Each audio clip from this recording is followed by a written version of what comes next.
The digestive system, Part 1.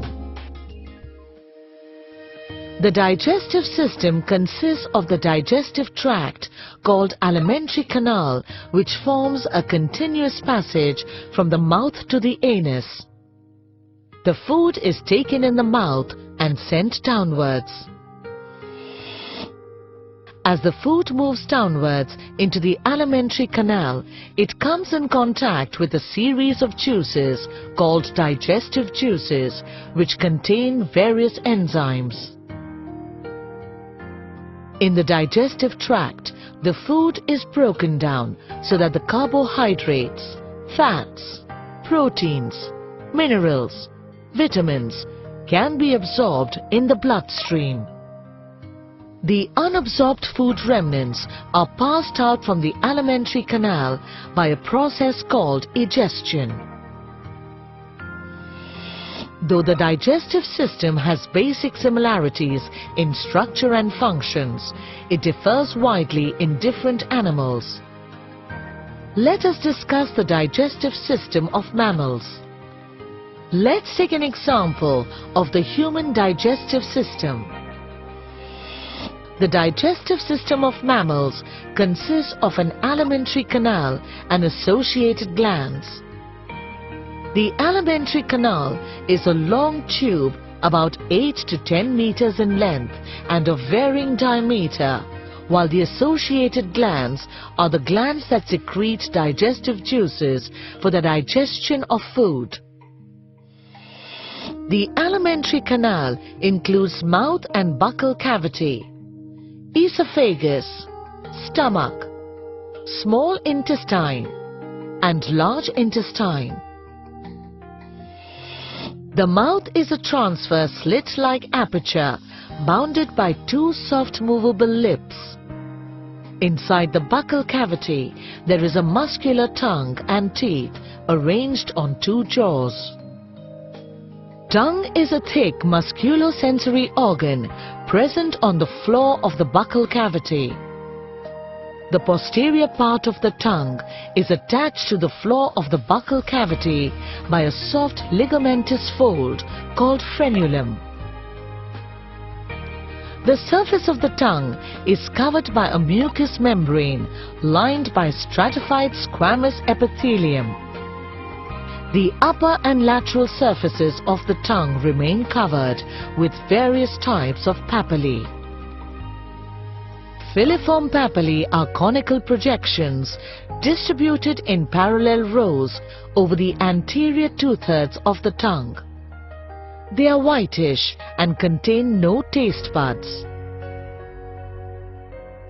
Fungiform papillae are mushroom-like elevations distributed among the filiform papillae and are more numerous near the tip of the tongue.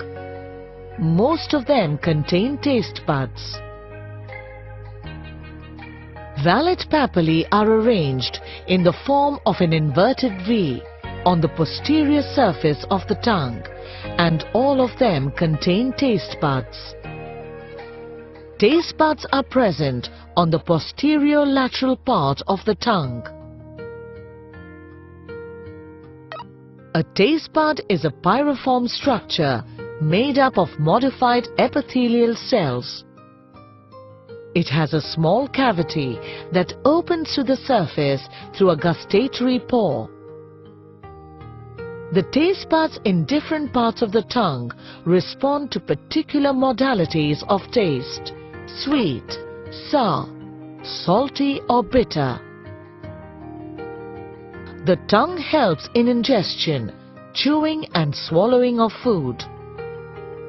It also helps in cleaning of teeth, mixing of food and saliva, speech, etc. An adult human being has 16 teeth on each jaw. As these teeth are embedded in jaw sockets, they are also termed as thecodont. A set of teeth appear twice in an adult. The first set of teeth are called milk teeth, which are later replaced in the adults by a set of permanent teeth which last for years. Thus teeth are also termed as diffeodont. Teeth are of 4 different types. They differ in their structure as well as functions. Thus they are also called as heterodont. In an adult human being, the dental formula is 2-1-2-3. That is, in each half of the jaw, from middle to backwards, there are 2 incisors, 1 canine, 2 premolars and 3 molars. Incisors are chisel-shaped with sharp cutting edges. Canines are dagger-shaped and pierce the food. Premolars and molars are broad, strong crushing teeth. Although the shape of different teeth varies, all have a similar basic structure.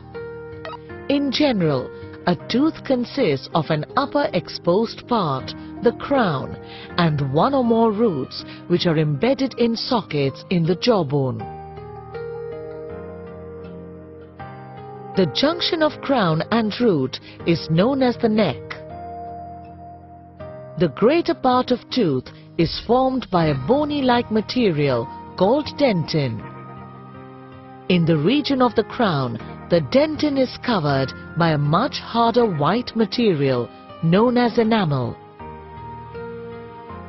The dentin is also covered by a thin layer of cement over the root. The cement is united to the wall of the bony socket in the jaw by a layer of fibrous tissue called the periodontal ligament. There is a pulp cavity within the dentin which contains a mass of cells, blood vessels and nerves. The primary function of teeth is to grasp and hold the food in the mouth cavity.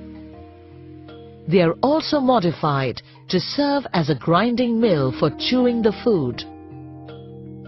With the help of the teeth, tongue and jaw movements, food is chewed and mixed with saliva in the mouth.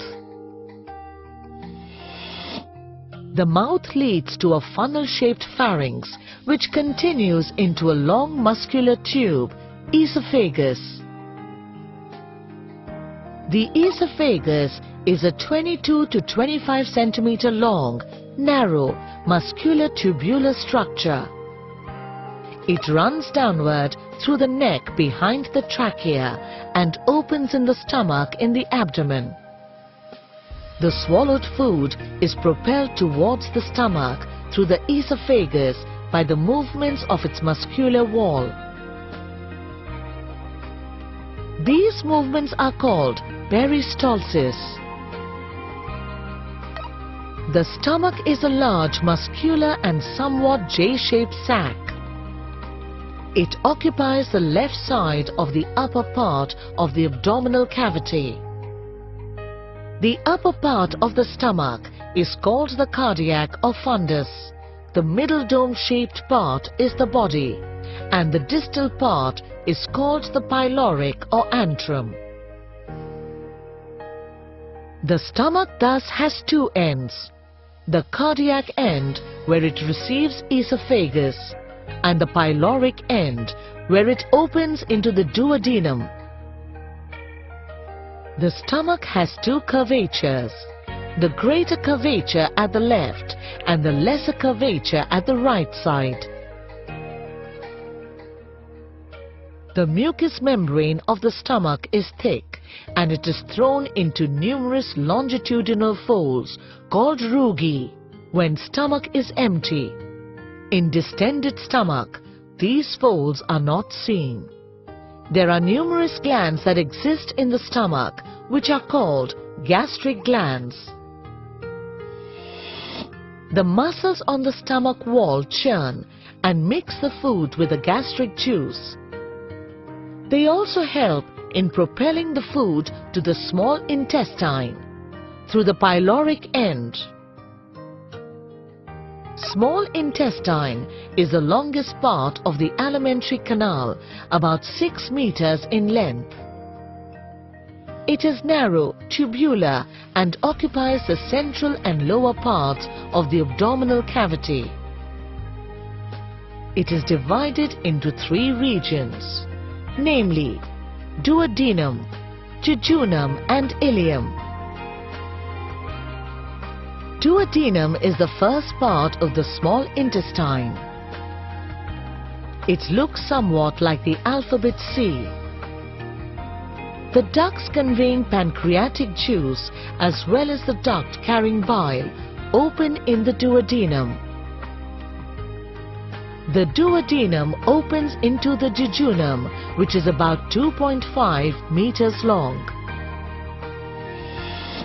The ileum is the longest part of the small intestine and it opens in the cecum, in the lower part of the abdominal cavity. Both ileum and jejunum are highly coiled structures. Inner mucosa of small intestine is raised into millions of minute finger-like projections called villi. A villus is about 0.5 to 1 millimeter long. Its free surfaces have numerous electron microscopic evaginations called microvilli. They form a brush border. Both villi and microvilli increase the surface area for digestion and absorption of food. All the three parts of the small intestine have tube-like glands in their walls. These glands secrete intestinal juice into the intestinal lumen. The muscles on the intestinal wall churn, knead and crush the food, mix it with intestinal juices and propel it towards the large intestine by contractions. The digested products are mostly absorbed by the small intestine. The ileum opens into the large intestine, which is much shorter and wider than the small intestine. It does not possess villi or brush-bordered cells. It is distinguished into three regions, namely cecum, colon and rectum. Cecum is a small pouch-like structure which ends into a tubular part called vermiform appendix. Both cecum and vermiform appendix are vestigial in function and are not involved in digestion. Colon is a long sacculated structure which is differentiated into ascending colon, extending up to the liver on the right side. Transverse colon, which crosses the abdominal cavity below the pancreas. Descending colon, running downward on the left side. And the pelvic colon, which is S-shaped and continues into the rectum. Rectum is slightly dilated and about 13 centimeters long. It opens outside by anus and is guarded by two anal sphincter muscles. The larger intestine does not secrete enzymes and plays only a minor role in the absorption of nutrients. It stores unabsorbed food remnants temporarily and also concentrates the contents of absorbing water to form feces. The movements of colon help to void feces through anus.